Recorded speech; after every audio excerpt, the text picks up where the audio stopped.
మీ ఎలాంటి వ్యాపార ప్రకటనలకైనా వెంటనే మా ఛానల్ సంప్రదించండి. అందరికి నమస్కారం. నేను శిరీష. ఈరోజు మనతో పాటు ఉన్నారు ప్రముఖ ఆధ్యాత్మికవేత్త జ్యోతిష్య పండితులు పవన్ కుమార్ శర్మ గారు. గురుగారితో మాట్లాడదాం. గురుగారు నమస్కారం అండి. శ్రీ మహాగణాధిపతయే నమః. గురుగారు, ఇప్పుడు చూసుకున్నట్టంటే 2025 సంవత్సరం అయిపోయింది. 2026 ఆంగ్ల నూతన సంవత్సరం వచ్చేసాం.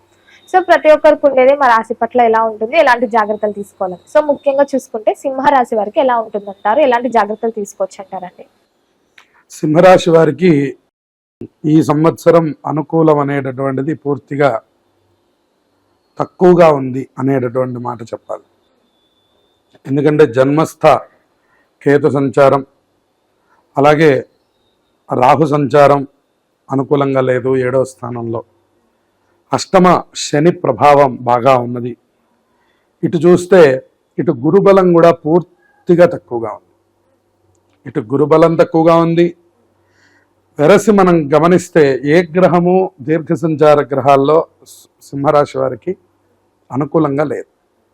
దానివలన నిరంతరమైనటువంటి చికాకులు, ఏదో ఒక మానసిక ఒత్తిడి, సంఘర్షణ, భావోద్వేగాలు, మనం కొద్దిగా ప్రదర్శించవలసిన చోట ఎక్కువగా ప్రదర్శించవలసి రావడం, దాని ద్వారా కొన్ని చిక్కులు తెచ్చుకోవడం, ఒక్కొక్కసారి మాట తూలడం, ఒక్కొక్కసారి మాట అనిపించుకోవడం, అది మనల్ని మానసికంగా బాధ పెడుతూ ఉండడం, మనం అనుకూలమైనటువంటి పనిని రివర్స్గా అంటే వ్యతిరేకంలో పూర్తవుతూ ఉండడం, మనం అనుకున్న పని ఒకటి, అక్కడ జరుగుతున్నది ఒకటి అనేటటువంటి ఇబ్బందుల్ని ఎదుర్కోవడం, ఆరోగ్య పరిస్థితులు కూడా అంతంత మాత్రంగా ఉండడం, ఆర్థిక పరిస్థితి అంతంత మాత్రంగా ఉండడం, ఈ రకమైనటువంటి స్థితి బాగా ఈ సింహరాశి వారికి కనపడుతుందని చెప్పాలి. మొత్తం 12 రాశుల్లో మనం గమనిస్తే సింహరాశి వారు ఈ సంవత్సరం మరింత జాగ్రత్తలు తీసుకోవాలి. అన్ని రంగాల వారికి కూడా బలం తక్కువగా ఉంది. ఎవరికి జాతకంలో గ్రహములు బలంగా ఉన్నాయో వాళ్ళు సస్టైన్ అవ్వగలుగుతారు. కానీ ఎవరికైనా కొద్దిగా జాతక బలం కనుక తగ్గినట్లయితే మాత్రం ఇది మరింత కష్టకాలం అని చెప్పవచ్చు. ఆర్థిక పరంగా, ఆరోగ్యపరంగా, సమాజపరంగా, మరి అన్నిట్లోనూ కూడా కొద్దిగా ఇబ్బందుల్ని చవి చూసేటటువంటి కాలం అని చెప్పవచ్చు. ఎందుకంటే దీర్ఘ సంచార గ్రహాలు 4 అయితే 4 ప్రతికూలాన్ని సూచించే రాశి ఏదైనా ఉందంటే అది కేవలం సింహరాశి మాత్రమే. మరి కాబట్టి వీళ్ళు అన్ని రంగాల వాళ్ళు తగినటువంటి జాగ్రత్తలు తప్పకుండా తీసుకోవాలి. ఏ రకంగానూ మనం ఒక పాజిటివ్ చెప్పుకోవడానికి లేనటువంటి పరిస్థితి సింహరాశి వారికి కనబడుతుంది. గురుగారు, మరి ముఖ్యంగా విద్యార్థులకు ఎలా ఉంటుందంటారు ఈ ఇయర్ లో? విద్యార్థులకు కూడా కొద్దిగా గడ్డు కాలం. అయితే విద్యార్థి దశలో అంత స్థాయిలో పూర్తిగా గ్రహాలు వర్తించవు కాబట్టి తప్పకుండా వాళ్ళ ప్రయత్నాన్ని వాళ్ళు పూర్తి చేసి అందులో వాళ్ళ కృతకృత్యులు కావాలి. దానికి దక్షిణామూర్తి యొక్క స్తోత్రం, శివారాధన బాగా చేయించండి పిల్లల చేత, తప్పకుండా మంచి ఫలితాలు వస్తాయి. ఈ రాజకీయ రంగంలో ఉన్న వారికి ఎలా ఉంటుందంటారు, ఎలాంటి జాగ్రత్తలు తీసుకోవచ్చు అంటారు? రాజకీయ రంగం వాళ్ళు వీలైనంత వరకు బయటకి ఎక్కువ కనపడకుండా ఉండడం మంచిది. ఎందుకంటే మానాశ్చ అని అవమానాలు ఎక్కువగా కనపడుతూ ఉన్నాయి. అందువల్ల వాళ్ళు వీలైనంత వరకు లోపలగా ఉండడం, తప్పకుండా వాళ్ళ కర్తవ్యాలు నెరవేరుస్తుంటే సరిపోతుంది.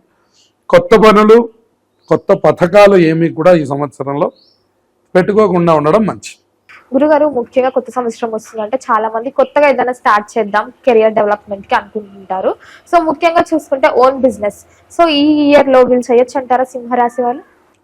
కొత్తది ఏది ప్రారంభించకుండా ఉండడమే మంచిది అని చెప్పుకోవాలి. ఎందుకనంటే ఏ పరంగానూ బలం తక్కువగా ఉంది కాబట్టి రేపు ఏర్పడితే రేపు చైత్రమాసంలో మాత్రం అంటే ఏప్రిల్ సమయంలో కొంచెం సూర్యుడు బలం చక్కగా బాగా పెరిగి అది కూడా ఒక 1 నెల రోజుల పాటు ఉంటుంది అంతే. తర్వాత అంతా మళ్ళీ సూర్యుడు కూడా అంత బలాన్ని పూర్తిగా ఇవ్వలేకపోతాడు. అందువల్ల 9వ స్థానంలో మనకి సూర్యుడు ఉచ్చస్థితిలో ఉన్న 1 నెల రోజులు మాత్రం అంటే ఏప్రిల్ సమయాల్లో కొద్దిగా బలం బాగా కనపడుతోంది. మిగిలిన అన్ని సమయాల్లోనూ కొద్దిగా ప్రతికూలాలే ఎక్కువ కనపడుతుంది. గురుగారు, ముఖ్యంగా ఎవరైతే వివాహ ప్రయత్నం చేస్తుంటారో వారికి ఇయర్లో వివాహ యోగం ఉందంటారా? వివాహ యోగం కూడా అత్యంత కష్టతరమైన సన్నివేశంగా మనం చెప్పుకోవాలి. గురుబలం పూర్తిగా లేదు. రాహుకేతువుల యొక్క దోషం కనపడుతోంది. నవంబర్ తర్వాత కొద్దిగా అనుకూలం ఏర్పడుతోంది. నవంబర్ చివరి భాగం అంటే సుమారుగా డిసెంబర్గా చెప్పుకోవాలి. డిసెంబర్లో కానీ అసలు యోగం అనేటటువంటిది రావడం లేదు. 11 నెలల పాటు మాత్రం పూర్తిగా అనుకూలం లేదు అని చెప్పవచ్చు. ఈ వివాహం జరిగి సంతానం లేకుండా బాధపడే వారికి సంతాన యోగం ఉందంటారా మరి? సంతాన యోగానికి ఇబ్బంది ఏం లేదు, ఎందుకంటే గురుడు ఎప్పుడు కూడా శుభకారకుడే కాబట్టి ఆయన సంతానాన్ని అనుగ్రహం చేస్తాడు, ఇబ్బంది లేదు. ఈ సినీ రంగం వాళ్ళకి కళాకారులకు ఎలా ఉందంటారు? కళాకారులకు కూడా సింహరాశి వాళ్ళకి ఇబ్బందికరమైన వాతావరణం, అనుకున్న చోట డబ్బు అందదు, పరపతి పెరగదు, అలాగే కొన్ని ప్రతికూలాలు, ఆరోగ్య సమస్యలు, అధికారులు ఎవరైతే ముఖ్యమైన వాళ్ళు ఉంటారో వాళ్ళని కలిసిన రోజే మనకి ఏదో చిన్న వివాదం రావడం, ఒక మాట తూలడం, అయ్యో అని అనిపించుకోవడం. విడిగా మీరు చాలా గొప్పవారు కానీ అధికారుల దగ్గరికి వెళ్ళేసరికి మీరు ఇబ్బంది పడిపోతారు. అందుకని అక్కడ కూడా కొద్దిగా అనుకూలం తక్కువగా ఉంది అని చెప్పవచ్చు. గురుగారు ముఖ్యంగా చూసుకుంటే సింహరాశి గురించి ఈ ఇయర్ లో మిశ్రమ ఫలితాలు ఉన్నాయని అంటున్నారు. సో ముఖ్యంగా వీళ్ళకి అకస్మాత్తుగా ధనలాభం అంటే ఎవరైనా డబ్బులు తెచ్చేయడం కానీ ఏదైనా డబ్బు దొరకడం కానీ ఇలాంటివి జరిగే ఛాన్సెస్ ఉన్నాయంటారా? ఆకస్మిక ధనయోగం అనేటటువంటిది ఇందా నేను చెప్పినట్టు కొన్ని మాసాల్లో అంటే ఏప్రిల్లో తర్వాత అక్టోబర్లో ఈ మార్పులు జరిగినప్పుడు కొద్దిగా అవకాశాలు ఉన్నాయి. ఈ 2 నెలల్లోనే, మిగతా సమయాల్లో సామాన్యంగానే నడుస్తుంది. కుదిరితే ఇంకో రూపాయి ఖర్చు పెట్టవలసి వస్తుంది కానీ లాభం అనే మాటను ఎక్కువగా మనం మాట్లాడలేకపోతూ ఉంటాం. అలానే ఆర్థికంగా ఇబ్బంది పడతారు అని మాత్రం మనం ఏమీ బాగా చెప్పలేము. ఎంత కావాలో అంత వస్తూ ఉంటుంది కానీ మనం అనుకున్నట్టు మిగలదు. ఏది సుమారు 50,000 జీతం సంపాదిస్తున్నప్పటికి కూడాను మన చేతుల్లో ఖర్చులకు ఒక 5,000 రూపాయలు కూడా మిగలదన్నమాట. అంటే దానికి తగ్గ ఖర్చు కనబడుతూ ఉంటుంది. మనం ఏం సంతోషపడాలంటే ఓహో ఎంత ఖర్చు ఉందో అంత ఆదాయం కూడా ఉంది కాబట్టి సంతోషపడుతూ ఉంటారు.